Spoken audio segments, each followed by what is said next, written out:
Good afternoon. Good afternoon.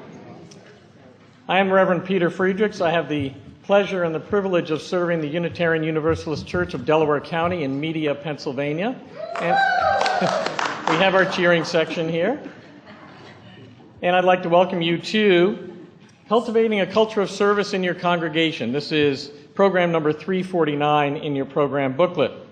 Before we begin, I do want to point out that there are resources on the back table, links to various websites, web resources that we have, and these slides are contained in those resources on the web, so you don't have to be furiously taking notes if you choose not to. If you're that kind of learner, please feel free to do so, of course, but don't feel that you have to. I want to also introduce right now the architects of the Growth Through Service program, Lori Cook and Jody Malloy. And I am here to basically introduce the program to you, and they're going to do all the heavy lifting, as they've done with this program.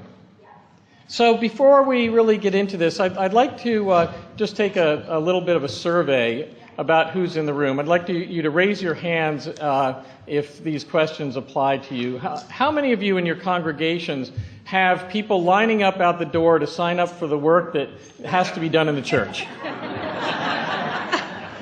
How many of you have regularly planned succession plans and leadership development programs that you are able to turn over leadership to people on a willing basis?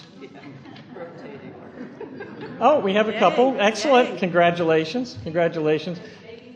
Does begging count? No, begging does not count, I'm afraid. How many of you have never felt a sense of burnout yourselves? One person, congratulations. A couple people. Maybe you're new to your church.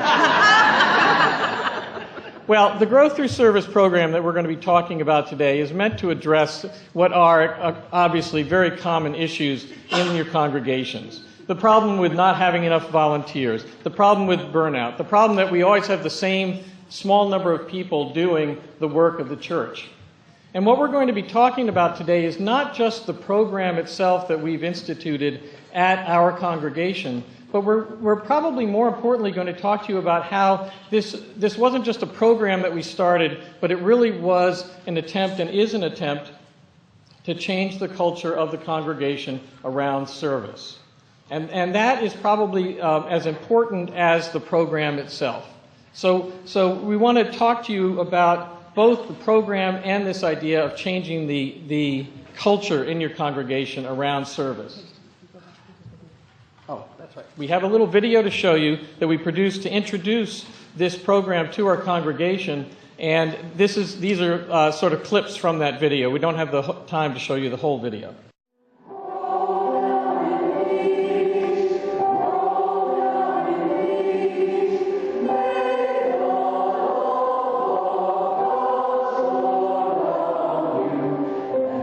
Welcome to the Growth Through Service video, which will introduce you to the benefits this new program will bring, both to you and UUCDC. Growth Through Service is a new way for our church to operate. It's an all-inclusive approach that will enable you to take part in areas you're passionate about and create an abundance of people working together to support our inspiring spiritual community. So I'd like to briefly go over what we're going to cover in our time today. First, we want to talk about the underlying philosophy behind this particular program, because we feel that the linkage that we make between spiritual growth and service is really critical to the program. Then we're going to describe the model to you. We're going to tell you how it was set up and how it works. We're going to tell you where the program is in the life of our church today, because it's an ongoing process of adoption and modification. We're going to talk about what's coming up on the horizon for our particular congregation so that maybe you can anticipate what you might be facing in yours. We're going to talk a lot about, as I said earlier, designing culture change. That we're not here to give you a plug and play kind of program. So if you came from that, we hope it gives you some good ideas, but this is about changing the culture in your church, not just taking something home and adopting it and thinking it'll work in your congregation. We'll describe what we consider to be the top 3 takeaways from the session, and then we want to make sure we have time for questions and comments at the end. So everybody good on board with that? Yep. All right. So where we started this program, you know, we all get mired in this question of why can't we get people to step up? Why can't we find more volunteers to do work? And what we did was we shifted the paradigm. And we asked instead, why do people serve? We went to the people who serve in our congregations and asked, so what is it that you get out of this? Why is it that you're so committed? What is it about service that speaks to you? And we got some very interesting answers. We got answers around living out our faith. We got answers about how we are transformed by our service. And so we have another clip from the video to talk about how service can transform us. Working with kids to talk about our faith helps me think about my faith and helps me ask questions of myself that helps me grow. I find that serving the church is really not something one does as an individual, but one does as part of a group. And that group forms a community. It was an opportunity to get to know people better in the church and feel more connected to them. Performing services make me feel more confident in who I am and who I want to be. I serve others in the church by giving the parents date nights, and we watch their kids, and every second Saturday I feed the homeless with the church. As a young adult, I have been given more responsibility, and it's important to me to take action on that. And one of the ways I do that is through service. It's important for me to understand, I guess, how I'm a piece of the puzzle or a piece of the whole. And I think being on these different committees and things helps me feel not only like I belong, but also that I have a better understanding of the operations and the congregation. When I do service, I don't really think about how it relates to my UU faith. I do it because it feels right for me and because I feel good when I do service. Because we were excited about whatever it was that we were serving the church, it felt like we were serving something bigger. And it wasn't just about us as an individual, but about us as a group doing something positive for other people. Service enriches my experience in this church. I feel like it adds to my membership. It helps with feeling like an acceptance and really being a part of the community as a whole. It's not so much an obligation, but I want to be a part of that. Well, I think as a Unitarian Universalist, we need to act on our belief in justice. So for me, that service to the Justice Ministry team is part of my religious practice. And on the other hand, the service actually helps me to define my beliefs and to further refine them. In terms of living out my faith, I think it certainly relates to helping everyone find their own spiritual path. My service to others not only helps me complete myself as a person, but I believe that I'm helping my spiritual home here be deeper, more diverse, more enriched, more beautiful. And that's important to me. So think for a moment about what you just heard and how it might be different from that question of desperation and frustration about how we can't find people to serve, why we can't find people to serve. We asked these people what they got out of it, and you heard there's some very deep reflection on what it means to them to serve. And so this is part of the move towards the culture change we're talking about. And what we wanted to do in terms of shifting the culture, I don't know how many of you have experienced this where you're in coffee hour and you're trying to find a volunteer to do something and you have a clipboard in your hand and it's like the Red Sea parting. Everyone runs in the other direction, right? I mean, it happens all the time. So what we were trying to do is shift the culture from something that was like that to a place where everyone seeks to serve. Everybody wants to serve the congregation or the community in some meaningful way, because they understand that they're there to be changed, to be transformed. That's why we come to church, is to be transformed. And ultimately our goal in designing this program and this change and shift in our culture was we wanted people to see the offer to serve as a gift. The invitation is actually a gift to you because you know it's going to lead to your own personal growth, development, and transformation. So as we embarked on this program, we thought it was important to link the program and the culture change to our theology as Unitarian Universalists. And so a team on the Growth Through Service program came up with a statement of theological grounding that I think is frankly brilliant in linking service to personal transformation and growth. So what the statement of theological grounding for our program says is, as Unitarian Universalists, we live out our faith through service to others. Faith in action. We're not just the Sunday morning faith. We have to actually live out our faith through service. True spiritual growth in ourselves and in our congregation arises through our connectedness with others and through serving a higher purpose that's greater than our own individual needs. That's kind of a duh statement, but it's good that we're very explicit about that fact, that personal growth comes through service. And so in this context, service to our church community becomes a sacred experience. Service as a sacred experience. One in which our relationships are defined by a sense of caring, respect, commitment, and responsibility. So you see how we drew the linkage between what we believe and what we say about our faith in action and who we are individually. So, growth through service is making the spiritual connection between spiritual growth and service.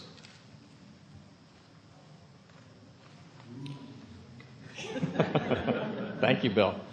Now I'd like to turn it over to Jody Malloy, who is going to give you some more specifics about the growth through service model itself. Hi. Hi. So I bet y'all are sitting there right now saying, yeah, that's a great concept, but how would you actually do that?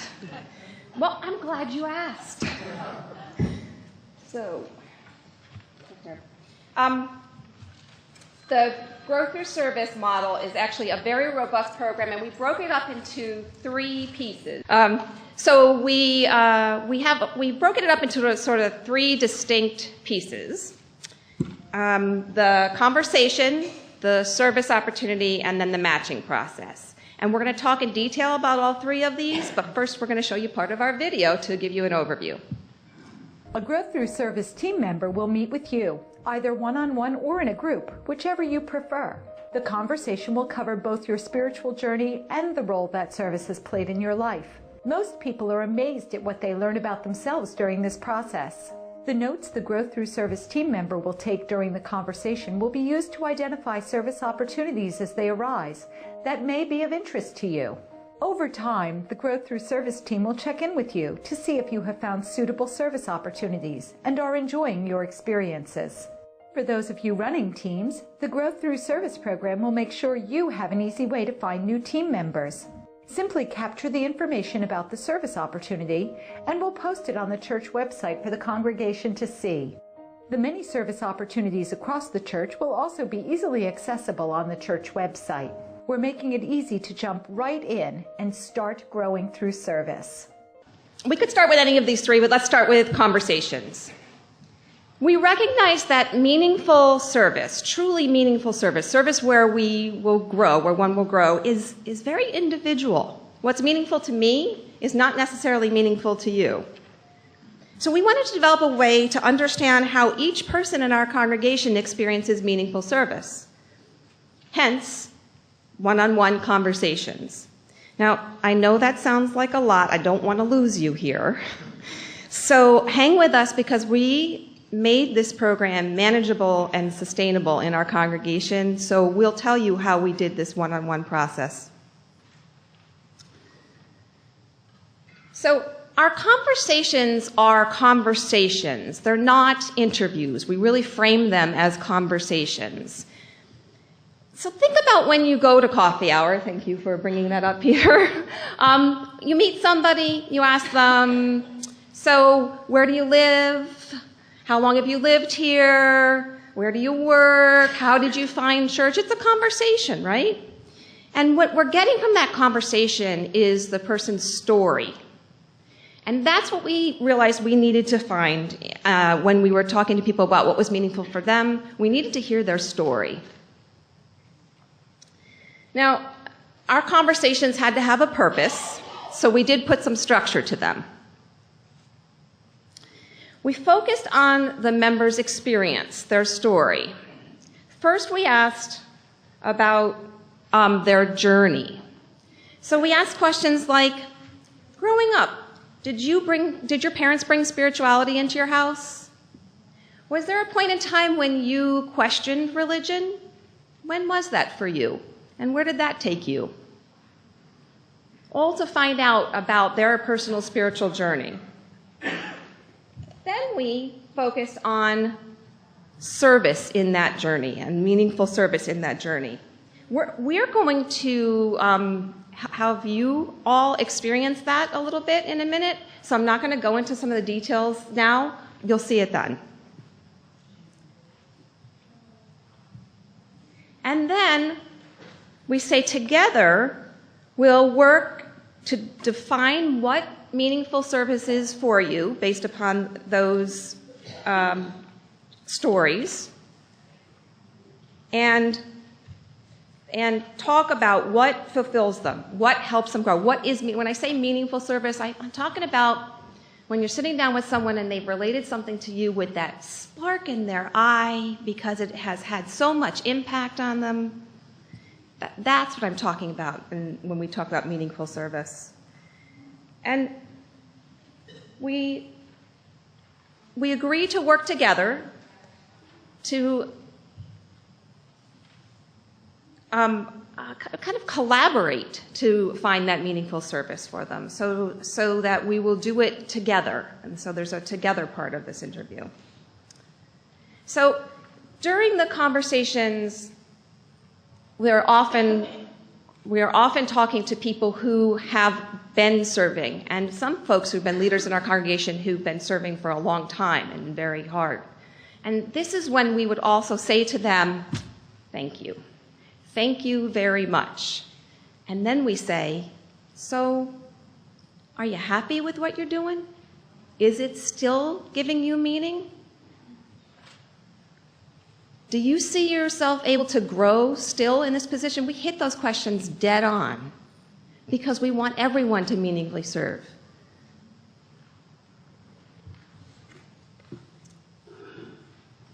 In the conversations, there are definitely roles, and we want to sort of talk about those roles. And here's what I'm going to do. I'm going to use the terms interviewee and interviewer. I know I just told you that it's a conversation, not an interview, but I kind of figured that terminology is a little bit more accessible. We won't be wondering what I'm talking about, so I'm going with that. So the interviewee's job is to tell their story. And pretty much that's it. At the end, maybe do a little discernment, but to tell their story. The interviewer listens really hard.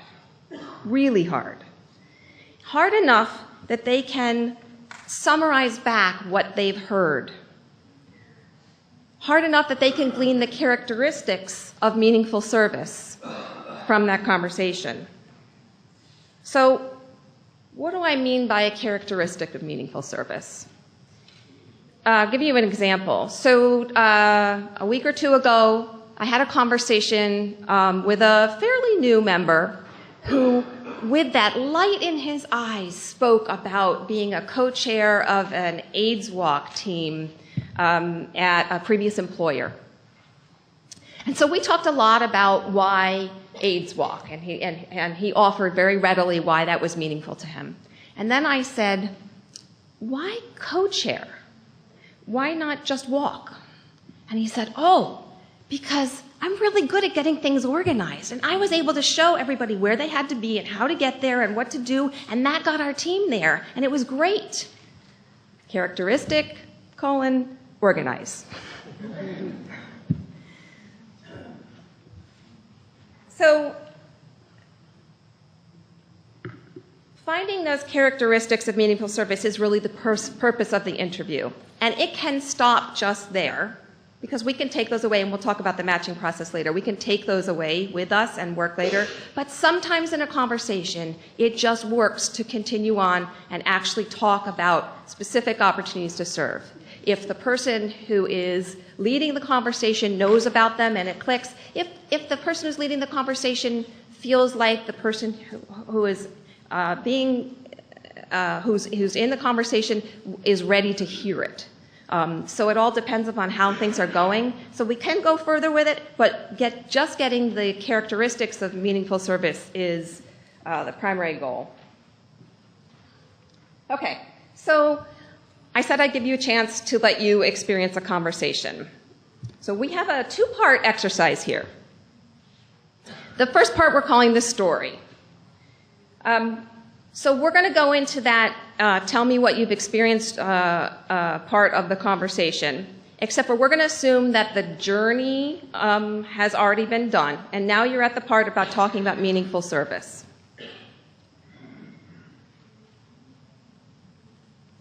So the interviewer is going to ask the question, and this is our key question for the interview. Dun, dun, dun. Thinking back on how you have served within the church, outside the church, how you're currently serving, but basically think back on how you have served.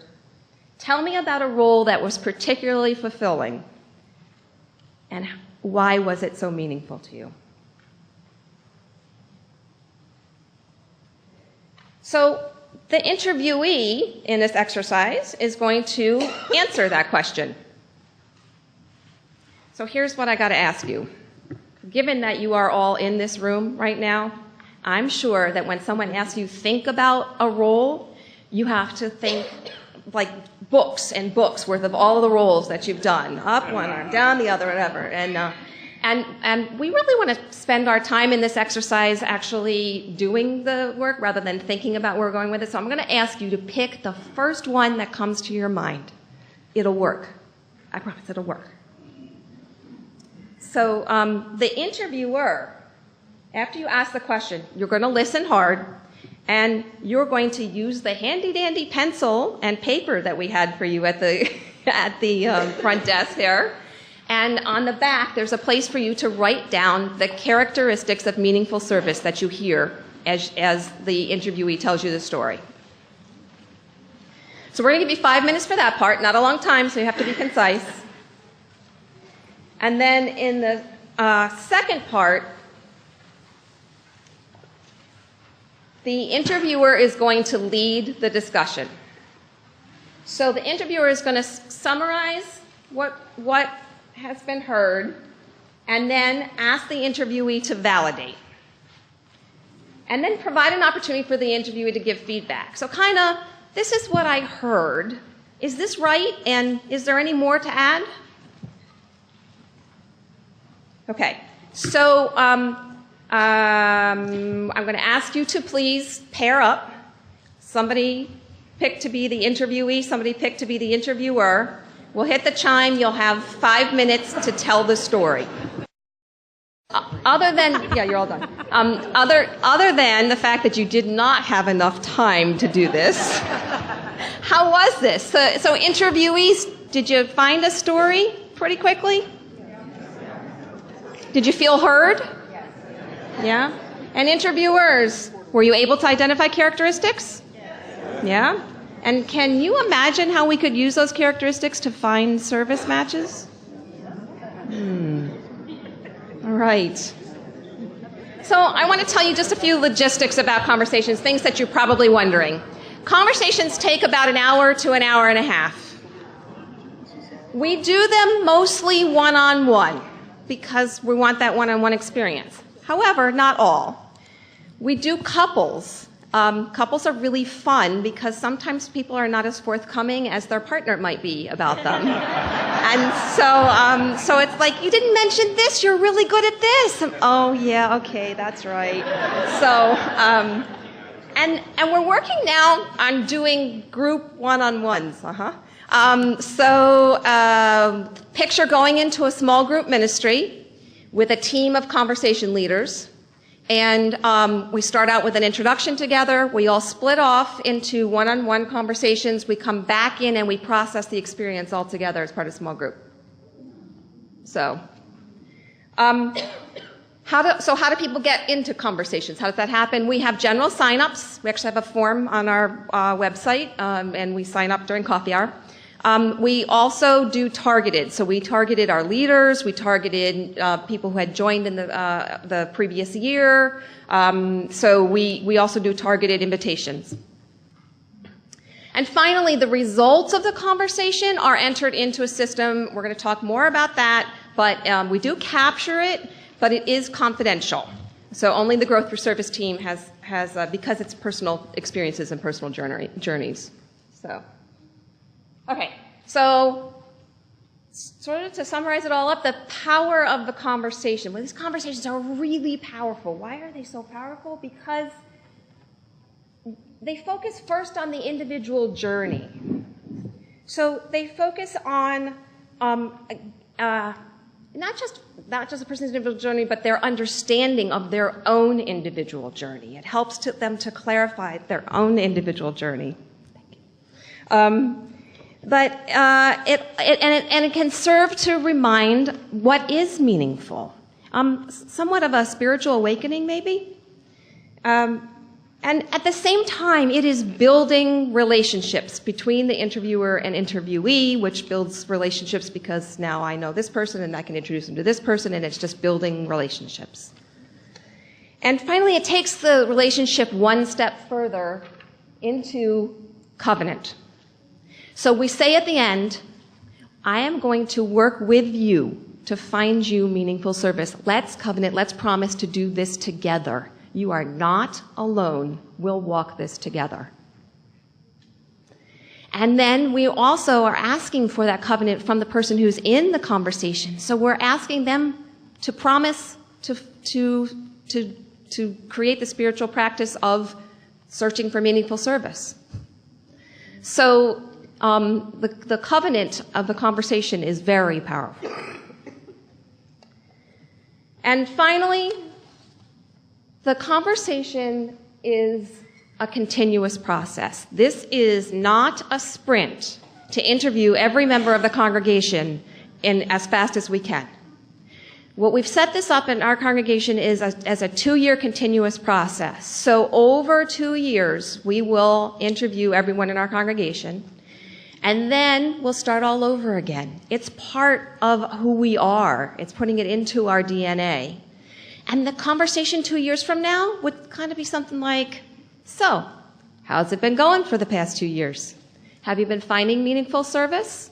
How has that looked versus what we talked about 2 years ago? What do you think is going to happen in the next 2 years? And how can I help you find meaningful service in the next 2 years?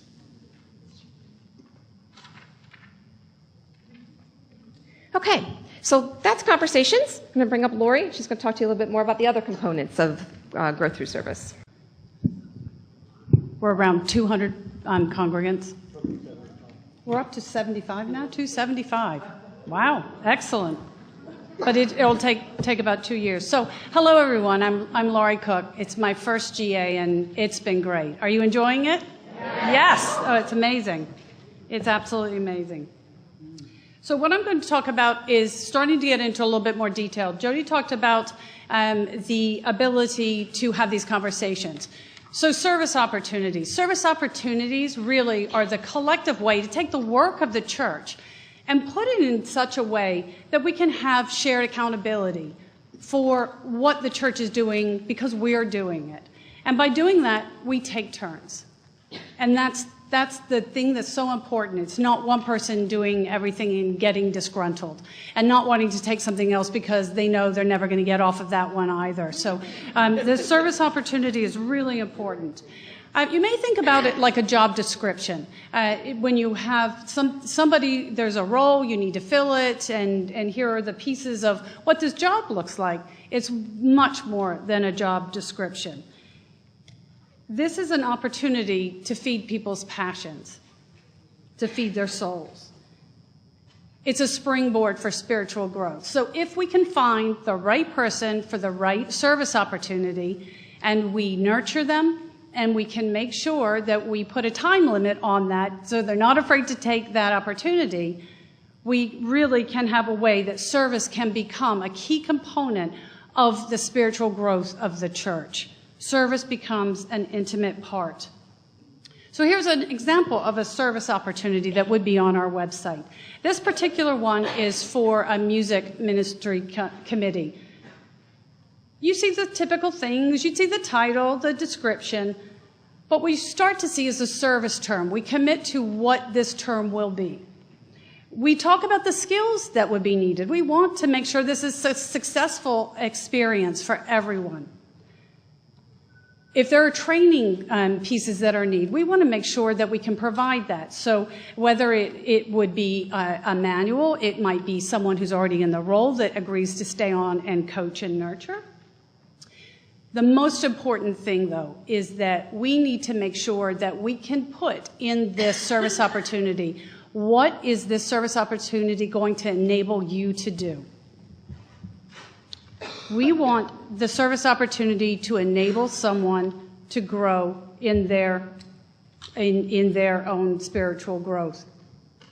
So in that example of the music ministry, here would be some of the things that would be up there for the person to learn. They're going to be able to expand their knowledge of music by interacting with other people that love music. So they're learning from their other committee members. They're deepening their relationships with others in the church. Not only the people on their team, but they're meeting a lot of other people within the church. And this is when it really gets to the point. You realize that in your service, one of the things that you are doing is helping to shape, build, and proclaim the identity of the church through music as worship. Through this service opportunity that you've just taken on, you feel part of the church. And what happens when you have someone step back, perhaps step up, and look at the service opportunity? Quite often you're just doing those tasks. You start to see the impact that you are having on so many other people's lives, especially in something like music. You may have thought, well, we're just choosing, which piece of music for the next church service. What we wanted to make sure we did was to have all of these opportunities online so everyone can go on and see. This is a transparent opportunity for people to see these roles that they could have in the church. So there's a repository that's online of both open and filled opportunities, and we'll get to why we have that available for everyone to see. It's really important for us to be able to have that transparency so people can be able to seek for themselves. They don't have to wait to be asked, so coffee hour is a lot more comfortable now. And you don't want people to say, well, how did they get that role? They must be with the in crowd. But what we found is these service opportunities and growth through service was so much more. We were capturing both the open, so that's the typical thing you're looking at, but we also capture and put online the filled. What we're looking for is for people to be able to plan ahead, not only who's going to be their successor, who's going to be on the team next year, but they also can be thinking about what's my next service opportunity. Where am I growing personally and spiritually? The power of the service opportunity is an opportunity to ask questions. You can better understand how the church works, how things fit together, because now you have things written down. You can start to ask, well, how am I going to grow? Before you walk into that opportunity, you're thinking about the outcome as you walk into it. What training would I need to be successful? This helps our adult education learning as well to plan ahead for that. And is this something that I really want to be doing? Or is it time for me to move on?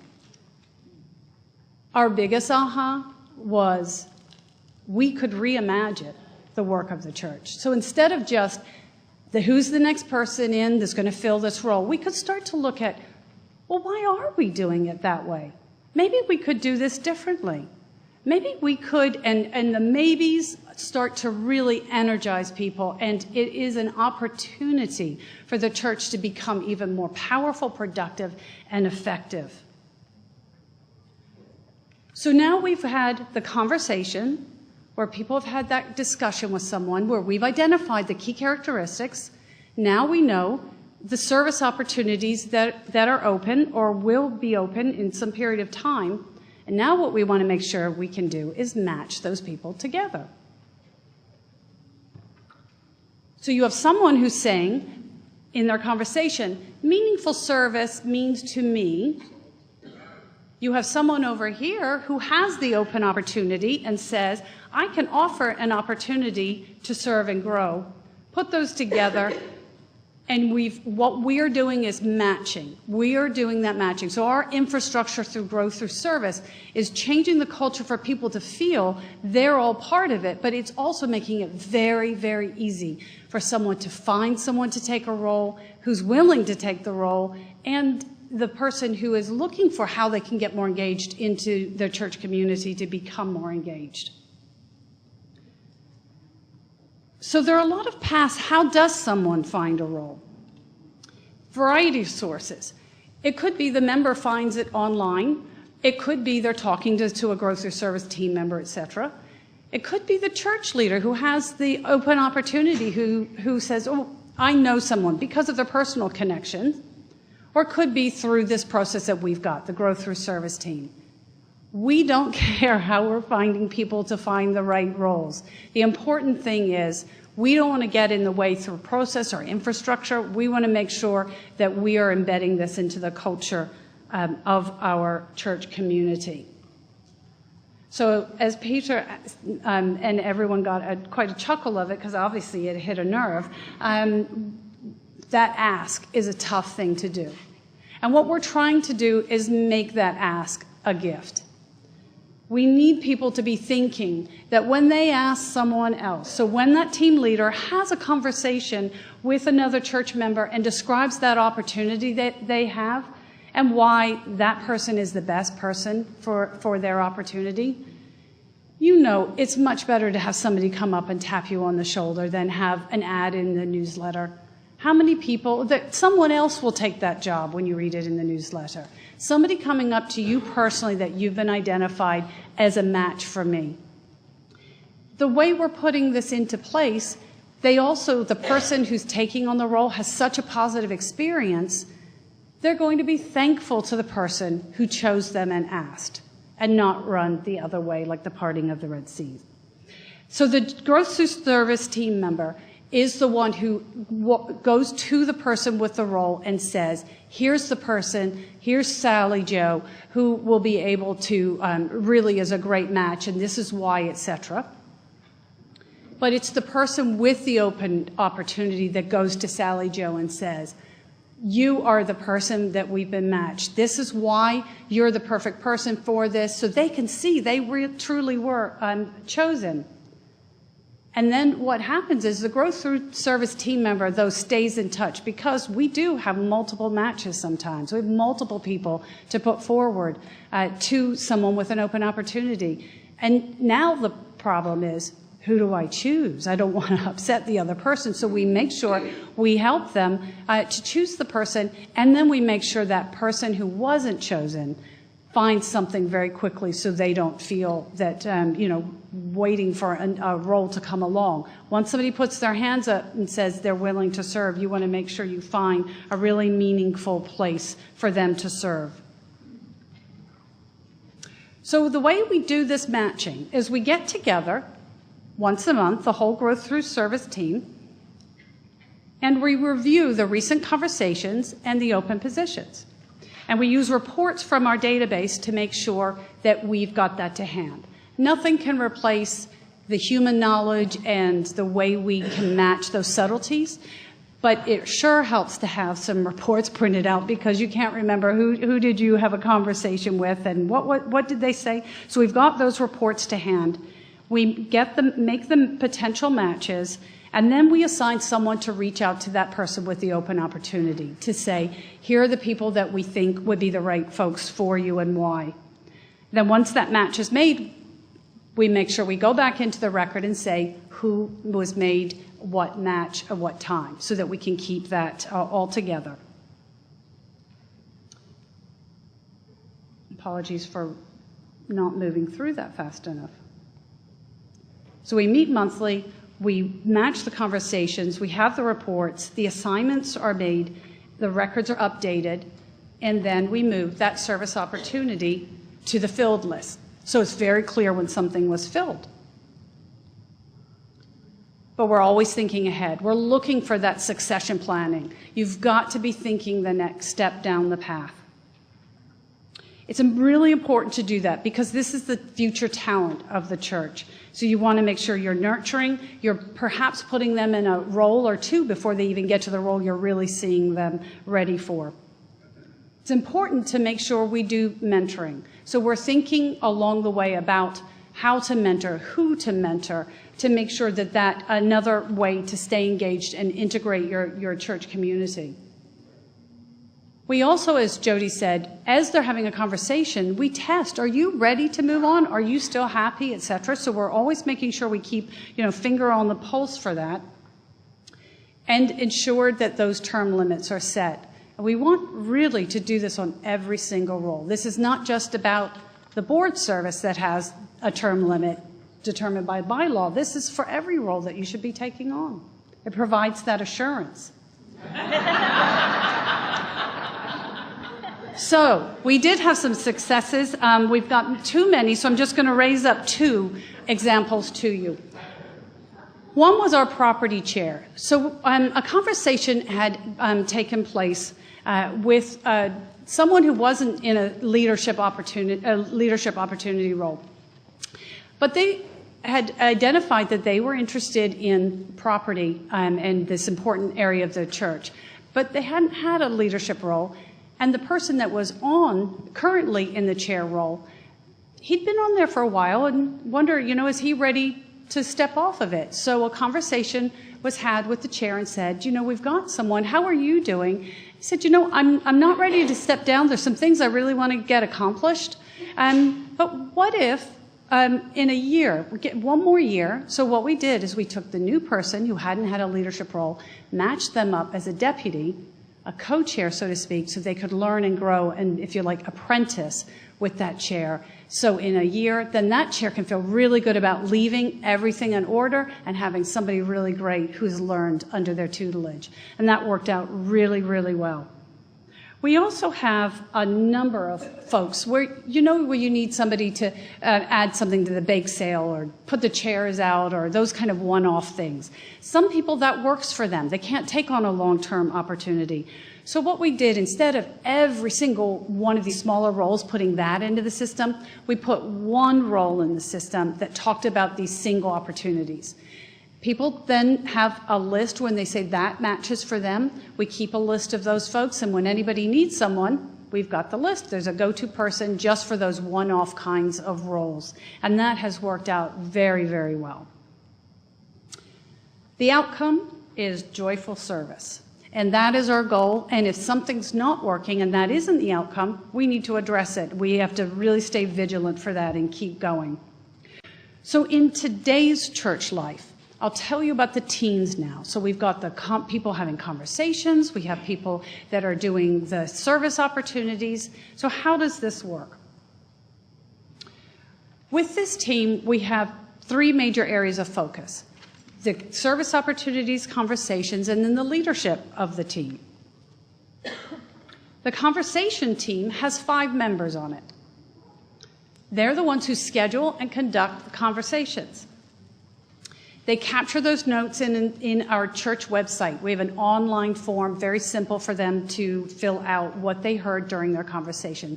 Sort of when you were having the interviewers capturing the information, you would then, after the conversation, jot that down into the website. Then, once a month, you get together, you pull the reports from that conversation database, we all discuss together, and then someone is assigned to go circle back to the person who has the opportunity to say, here are the folks that will work really well for you. Or just to check in and say, do you know we haven't found someone, or whatever the case may be. And then when the person does take a role, we make sure that information is then put back into their record, the conversation, to say they took the property chair role or what have you. The service opportunity team is a very similar, if you like, parallel structure. 5 service opportunity specialists, and I don't know if anyone likes acronyms, but the SOS.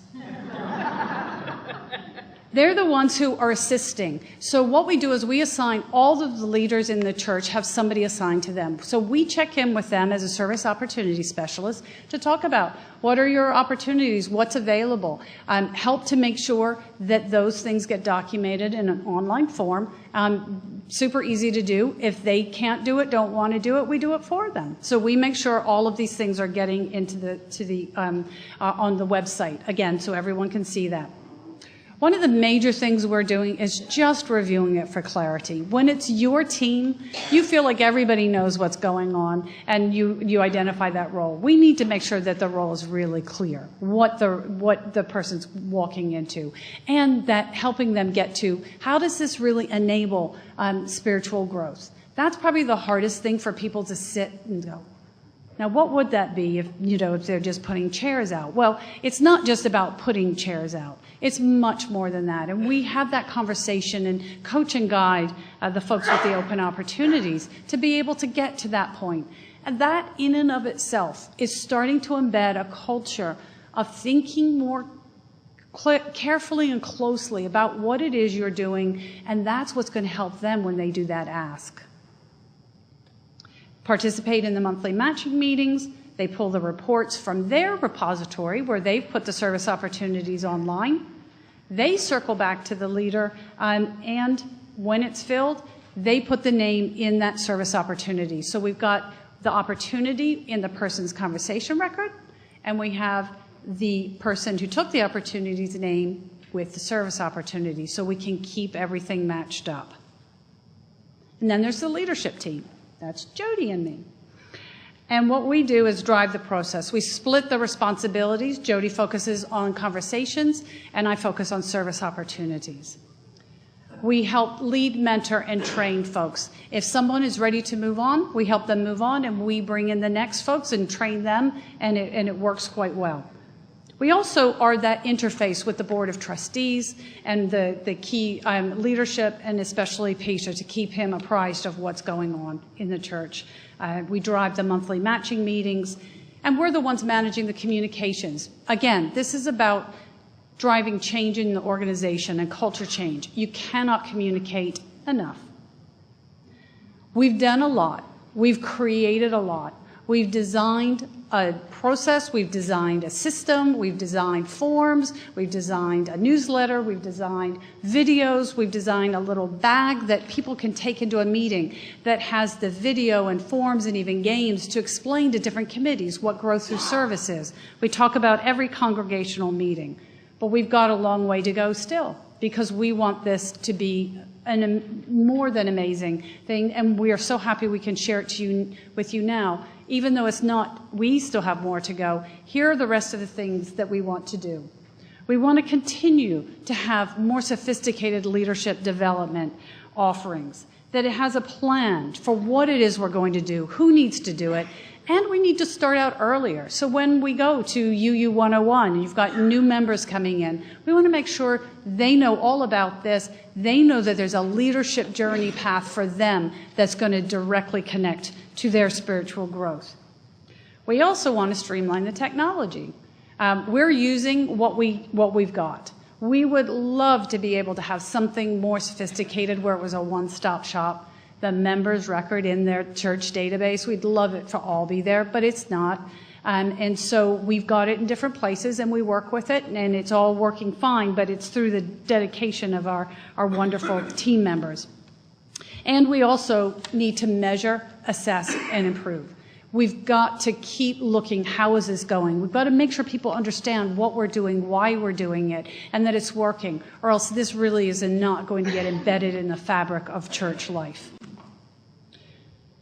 So how to get it embedded into the fabric of church life?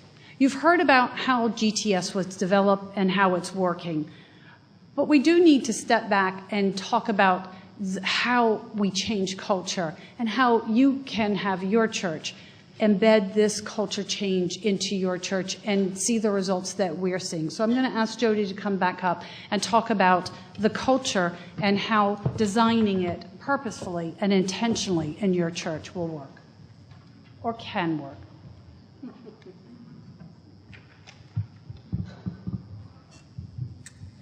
Okay, so as Lori said, we've hit kind of the nuts and bolts and the philosophy behind, but we really set out to be intentional about culture change in this. We wanted to see people being asked to serve as a gift. That's sort of the penultimate for us. Is that I see that now. I've had the experience. I want everybody to see that, to see it as a gift. So I guess the first thing that we want to say about that is be intentional. We started this process with that intention. We designed with that intention, and it affected everything that we did. So be intentional.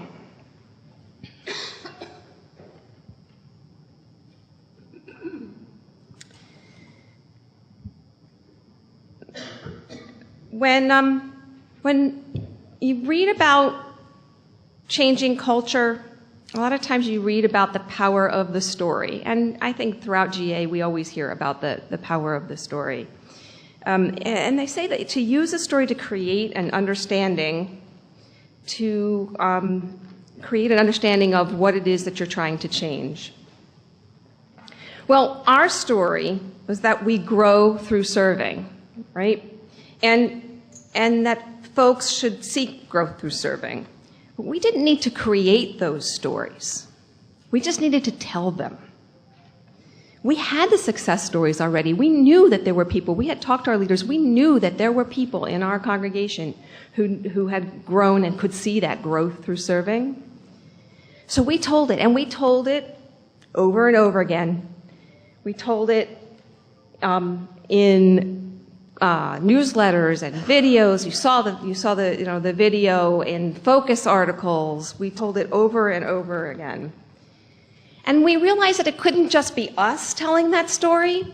So we sought a lot of leaders in our congregation and asked them to tell their story. And that's what you saw in the video. In fact, we had such a compelling story that when I went to start recruiting for our design team after we had talked to the board about and got kind of the okay to go ahead in the project. And we had figured we needed about 13 people on our design team. We wanted a very robust design team. I only made 14 phone calls. That's it. It took a weekend. I was on the beach with my family.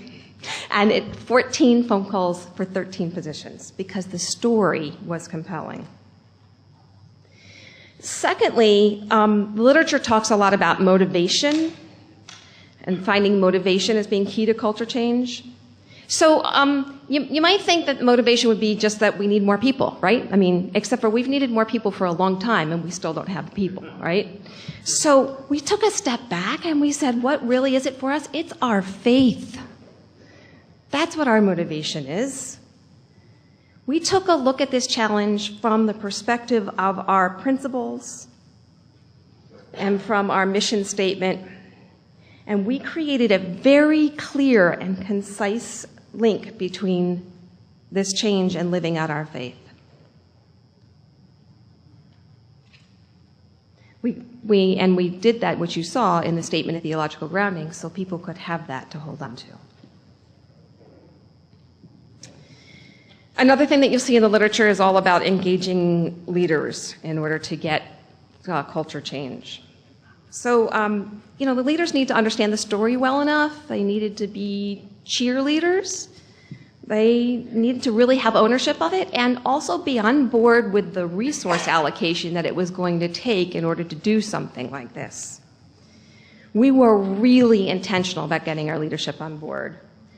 We started with the minister and then went to our board and our lay leadership council. We created a concept document, a really thorough, solid concept document to explain what we saw as the challenge and how we thought that we could solve it. When we moved into the design phase, we got a lot of leaders on our design team, very intentional about that. And our first conversations, the first ones that we tested when we went through our testing phase was with our leaders. Two reasons for that. One quick one is that they're pretty low risk. because they're not going to go to the congregation and say, "Oh my gosh, this project stinks." But also because they needed to understand what it was we were really doing and live it themselves, to experience the power of the conversation themselves. So when you ask most people why they have come to our church, most people, one of the reasons they will give you is because of community, right? Community is a big part of it.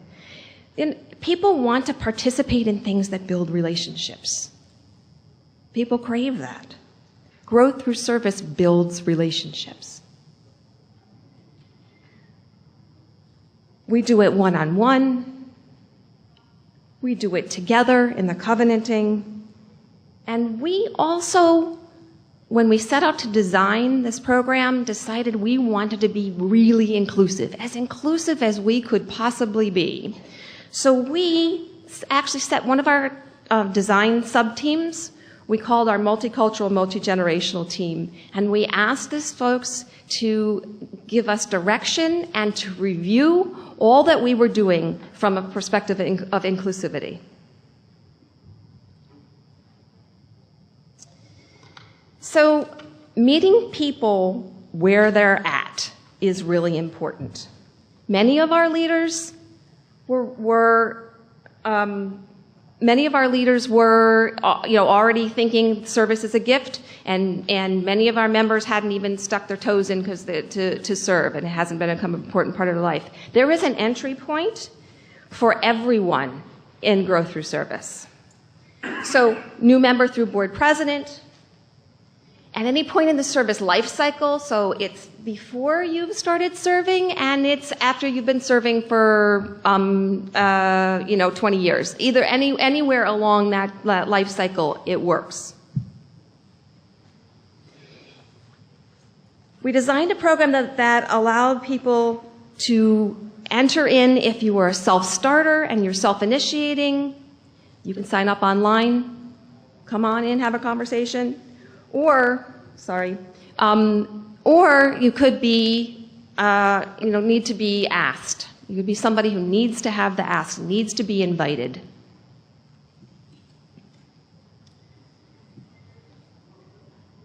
So we set out to build a sustainable program.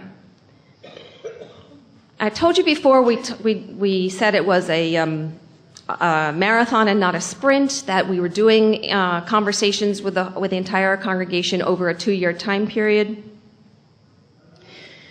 We built a process where it was relevant not just when you needed to find somebody, but when somebody was serving already, like we talked about, so that made it more sustainable. And we built a process that allowed people the space to take risks, so that there were term limits and all sorts of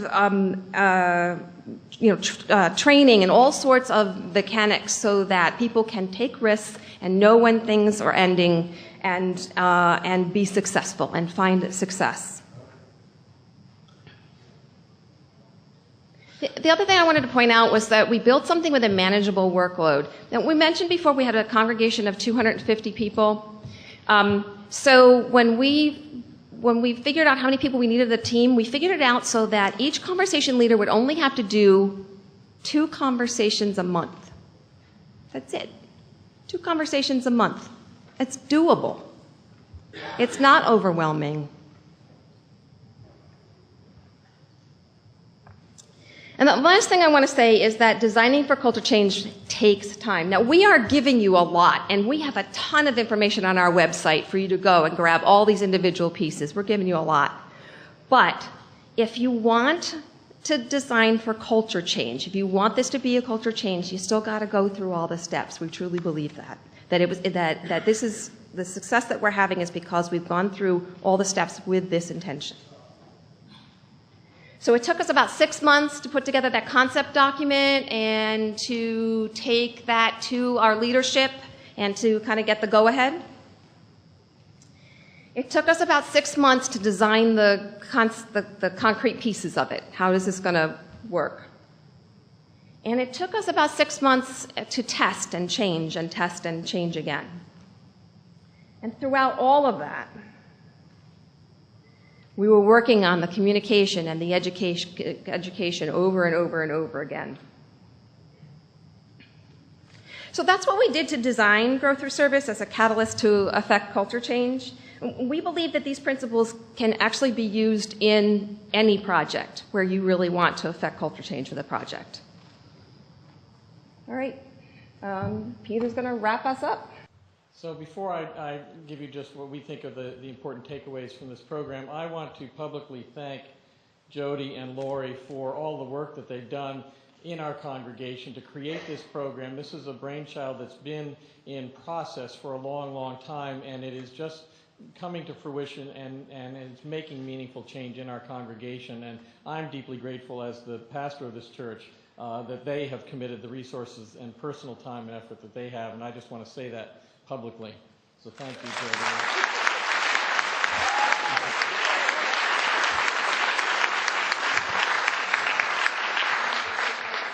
So what we want to remind you as you leave, and again, we have a lot of resources, we want to encourage you. We want to encourage you about taking a risk to change the culture of your church. Many of us are stuck in this old paradigm, and we think that we have to stay there. So we encourage you to embrace and employ the opportunity and the challenge of culture change. We want you to also remember that it's important. We are communities of faith, and so we have to link whatever your change might be to our theology, to who we are as religious people, people of faith. And then the last thing is the power of our stories, and the power of telling stories in a certain way. Because we can all talk about how tired we are, how long we've been serving, and how hard it is to find people to replace us. Or we can talk about how service to our community has changed us, has transformed us, how meaningful it's been to us, and make it into an exciting opportunity and possibility for our members of our congregations. So reframing the story, reframing how we tell our stories creates tremendous opportunity. So we'd like you to remember those three things. We know we've run really pretty much up against our time limits, but we would like to provide an opportunity for some questions. If you'd like to come to the microphone, please, because this is being recorded, we'll do our best to answer some questions. You also have contact information for us on your handout, so feel free to send us emails or contact us otherwise. I'm Barbara Atlas from the UU Church of Long Beach. How large is your congregation? We have about 275 members, adult members, and about 100 kids registered in our religious education program. Okay. I'm Poppy. I'm the DRE in Middlebury, Vermont. And I'm wondering how far in advance you post service opportunities. So for example, as a DRE, I know that I'm meeting teachers every year. I don't know who's going to stay. So for example, when might that get posted? So we can post that literally. The great thing is once you develop the service opportunity for let's say a DRE, then it's already done. So you can pull it up when you say, I'm going to be needing somebody in 6 months. We just pull that up, repost it, and put the date on when it becomes available, or when it's going to become available. So we can make that really flexible. That's great. Thanks. I'm Becky Pinen from Groton, Massachusetts. My question is, have you dealt with situations where someone was stepping forth and wanting to be in a certain role and for some reason was not seen as a good candidate for that role? How did you handle that? What we have had is multiple people asked to do the same role, which is, I guess, maybe a little twist in what you're saying. And so only one person could be asked to take on that service opportunity. And what we did was find, or what the person who was offering the service opportunity, the leader, did was find another way in the similar capacity that that person could serve. And I think, to add on to that, I think that's the key. If you have someone that you don't think is quite right for a role, try to find a role that's right for them and offer them that as an alternative. And if I can ask, does this apply to elected positions also? Yes. Irene Prager. I serve the UU Church of Marblehead. My hat's off to you for what you did. But my question is, I've served 3 congregations, and I find this to be a tricky thing for ministers to even want to address. That people get into these roles of leading a particular program or being on a committee, and they, even though they complain that they are overworked or what have you, will not give up the power. Yeah. And like I say, it gets to be so big an issue that even the minister will push away from it because they're afraid of tearing apart, the congregation. And I serve a small congregation, and that's even more so because some of the people who are in those positions have money. And money, when you're small, talks. So that's why we're huge advocates of term limits. But I'm not. That's not really a joke. You don't have a board president for 15 years because you have a term limit for your board members. Well, why not for the property chair or the stewardship chair or the whatever? And if the person takes the role going into it knowing that they're going to be done in 2 years, that's the way it works. So I do think that if you're able to institute term limits as part of a program, rather than asking an individual to step down from a particular role, you might have some more success because you can then go to that person and say, this is the program that we're adopting. It includes term limits and succession planning and finding the right people to take care of this beloved program that you shepherded for so long, that they may be a little bit more willing or able to listen to that conversation. It is absolutely a challenge, particularly in smaller congregations. Hi, I'm Sarah. I'm from Buckman Bridge in Orange Park, Florida. I wonder what kind of web technology you're using. Is it all completely built from the ground up by your congregants, or are you using any kind of service or looking towards a service? One of the documents on the website you'll see is all our different technologies because it's kind of piecemeal. On the website, it's a Drupal website for anybody who has Drupal, and that's where we have the online forms where you can sign up for a conversation. You can fill in the form after having a conversation, fill in the service opportunities, and it's all there, and you can pull it out, put it into Excel, match, etc. So yeah, that's what we're using. Cool, thank you. Hi, I'm Shana Hollick. I serve on the board for the Unitarian Universalists of Gettysburg, PA. We are a small congregation with 65 on the books members and considerably fewer who are actively involved. I'm wondering, so getting 12 people to do this awesome work is daunting. I was wondering if you had any recommendations for how to modify this program for a smaller congregation.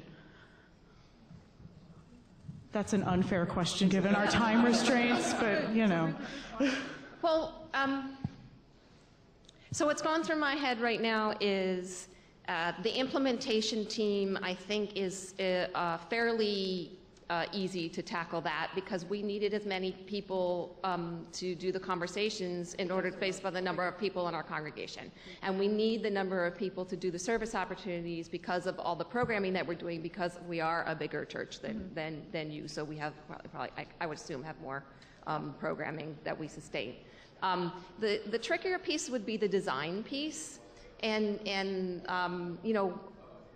we've got a lot to offer on our website, so that'll be huge. And then it'll be a matter of feeling what it is needed in your church, what leadership is needed in order to create something that would be sustainable in your church. So yeah, no, that was great. Thank you. Yeah. I'm Bill Presta from Channing Church in Newport. 2 questions. Does this work for co-chairs or primary chair, secondary chair? Do you use that way in your church? And secondly, we currently operate so that a nominating committee goes on its hunting season right before the end of the church year for the next year, and everybody knows what's coming. It seems to me this might work more in a continuous mode throughout the year. Is that how you do it? So the first question, the first part of your question, yes, we have, if there are deputy chairs, co-chairs, or a lead, it clearly says that in the description. And then if there, so you may have a lead and then you may have a deputy, so there would be 2 different service opportunities forms for that. And let me also say that this isn't just for leadership roles. Right. This is for members of committees as well as chairs of committees or teams. So, so we can staff throughout the needs. Across the needs. And it is intended to be a continuous process. We also have a nominating committee, but we're envisioning at some point phasing that out so that Growth Through Service actually will provide the appropriate candidates for those elected positions that the nominating committee now hunts for. Yep. Yeah, hi, I'm Elizabeth Yass. I'm from First Parish in Lexington, Massachusetts. I'm wondering how I really was intrigued by the fact that the conversation teams go back to the people who took an opportunity and say, well, how's it going? Are you happy? I'm wondering about the corollary where you talk to the leader, the team leader who took on this person, and whether that was a success. Sometimes it's not a successful match. And sometimes, in the case to kind of lead up on, that there are people who want very much to volunteer for lots of different things, but for various reasons they're not having as much success as the people who are volunteering with them would say. But how is that I'm sure there's like a pastoral piece that's, trying to indicate to the people why this isn't a successful match or why they're not being asked, or that whole piece of reflecting back on failed service. I think one of the things, the power of this is that we have a conversation with the person about what is meaningful to them and what their skill sets are, and what, so if we're talking about that and seeing, where have you successfully served, where has it been meaningful, and talk about the characteristics of that, it's going to lead them to service that they are good at, so to speak, that is service for them. Yeah, so. But part of when I talked about the measuring, assessing, etc., that's where we've not got to that step yet. But that's definitely planned, because you're absolutely right. We've got to see when things worked or didn't work. What was it? So we can find and fine tune.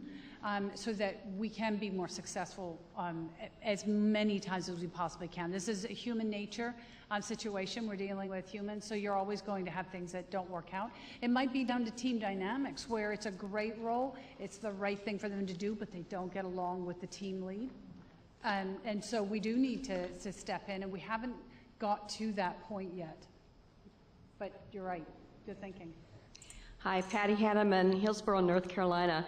A couple of questions. First of all, I'm so intrigued by the term limits for everyone. And I'm assuming then that the term limit, when the term limit ends, that triggers you to have the conversation with the person again? Is that how that works? It's not so much about the conversation with the person. It's more because the conversations are happening every 2 years regardless. The conversation is more with the person who is, if there's a team lead, talking to them about all the time, oh, this should be coming up, we should be reposting this, and we start doing the matching again. So at some point there would be a conversation with the person in the role, absolutely, but they should really know when their term is coming up, and we can have that great conversation about, so we need to be looking at your next opportunity. So not the full-fledged conversation per se, but more of a hallway conversation, more than a detailed conversation. Does that make sense? Yeah. And the other question is, so do each of your work groups or committees have a set number of members that you accept in each committee? So that you talked about open positions and closed positions. Does that mean that, for instance, we filled them. Closed means filled. Right.